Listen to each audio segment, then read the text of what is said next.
All right, hello everyone. So we're going to look at the history of psychology in two parts. Today we're going to look at the first part. So our objectives and standards recognize the importance of different historical periods of psychology and summarize the contributions of individuals to psychology throughout history. And we have our standards there as well, if you want to take a look at them, please.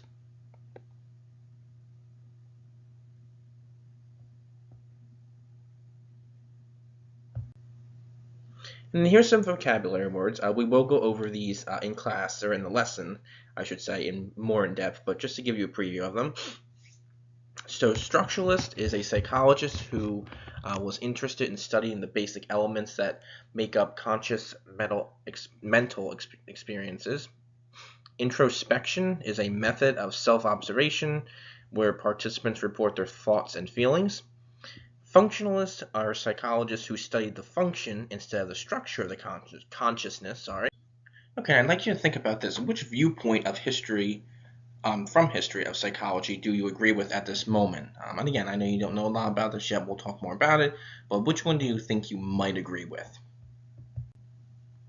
And our essential question, how have perspectives of psychology changed over time? All right, so the beginning of psychology. So the Greeks began studying behaviors of humans in the 5th and 6th centuries BC.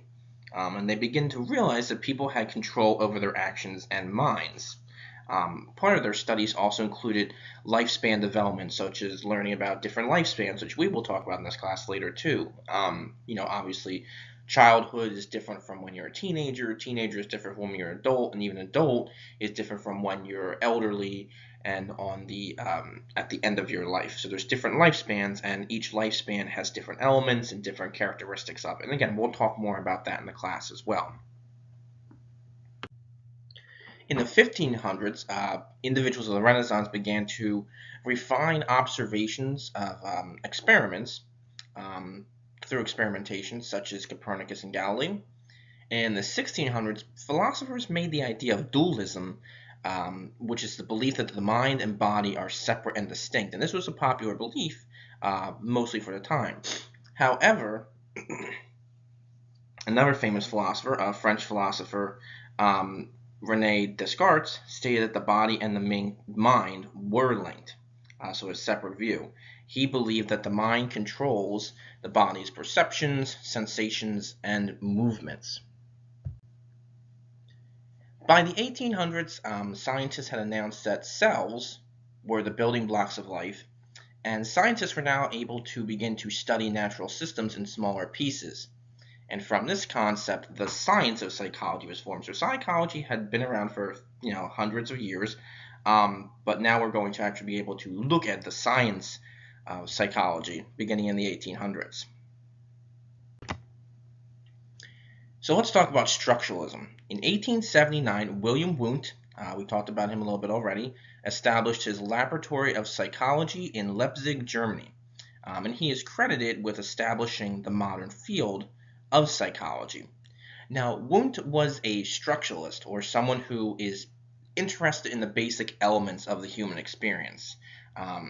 Again, the structure of the brain, the structure of all those things. And he used his method of introspection to collect data. So in controlled situations, trained participants report their thoughts. So Wundt was learning about people's behaviors and their thoughts and feelings by how they felt about something. Maybe he showed them, a certain picture and said, "How does this make you feel?" So he would show them a picture of a baby or something like that, or talk to them about a certain experience and things like that in a certain situation, and then they would report their thoughts and feelings on it.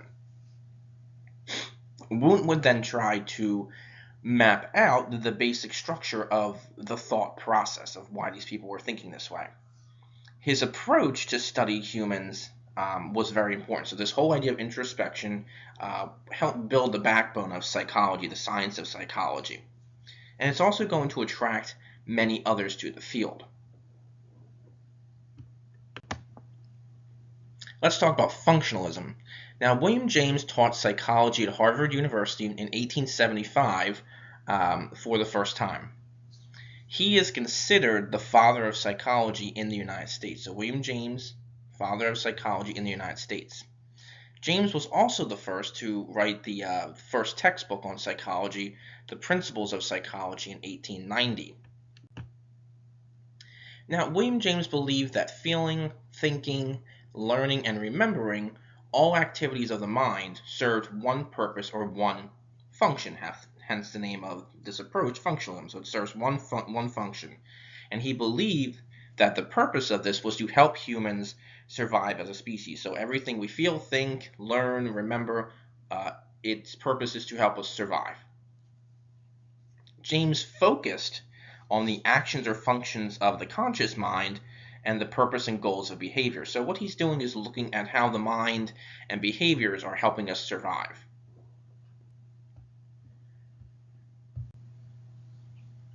Let's talk about passing on traits. Sir Francis Galton was a scientist and a mathematician in the 1800s, and he wanted to understand how heredity is biological traits that are passed from parent to child, influence a person's character, ability, and behavior. So he's looking at how what your parents do and how your parents act influences how you act and how your character is developed. Now, Galton traced the ancestry of important people and found that greatness ran their family. So he looked at kings and queens, different, influential people, and he found that, their children and their children's children of famous people, they all had this same trait of greatness and leadership and all these wonderful things. So he believed that greatness was a hereditary trait. One of the things he did, which was kind of not unpopular, but it's flawed later on. He raised the question of getting rid of less desirable people in the world. So if you didn't have this leadership trait, or you didn't have certain traits that would make you a good person in Galton's mind, or a valuable person in his mind, maybe he suggested that good marriages to produce offspring that would be talented should be proposed. So he only wanted people who had these traits to get married and have children that would have talented offspring. Again, Galton himself does kind of realize later on down the road that his views are flawed, and many scientists later recognize the flaws in these views as well. But there are some important things that we get from Galton's studies. Scientists realize that there are other elements that influence intelligence, such as environment and hereditary. So there's other things that lead to greatness and, you being a good person or a valuable person. It's not just about leadership and who your parents were as a king or a queen. He also later went on to invent procedures for testing abilities and characteristics of different people. So again, he kind of realizes his flaws and is able to come up with another way. And these tests were early forms of modern personality and intelligence tests. Let's talk about Germany and Gestalt. Now, Max Wertheimer, Wolfgang Kohler, and Kurt Kafka, all three were German psychologists who disagreed with the ideas of structuralism and behaviorism. Okay? They argued that perception is a whole thing rather than a sum of its parts. Okay? And I put a picture of a chair down there. So when you look at a chair or a piece of furniture, you see it as a chair. Okay? You don't look and say, oh, well, that's the leg of a chair. Oh, that's the seat of the chair. Oh, that's the back of the chair. We look at a chair and we say, that's a chair. Okay? So that's what they're saying. They're saying that when we see something, perception is the whole thing. It's not just breaking it down into small parts. And this becomes known as Gestalt psychology. And what Gestalt means is the whole picture. Gestalt basically means whole item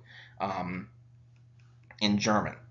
So those who followed Gestalt psychology looked at how sensations assemble into perception. So again, we look at a chair and we say that chair is hard.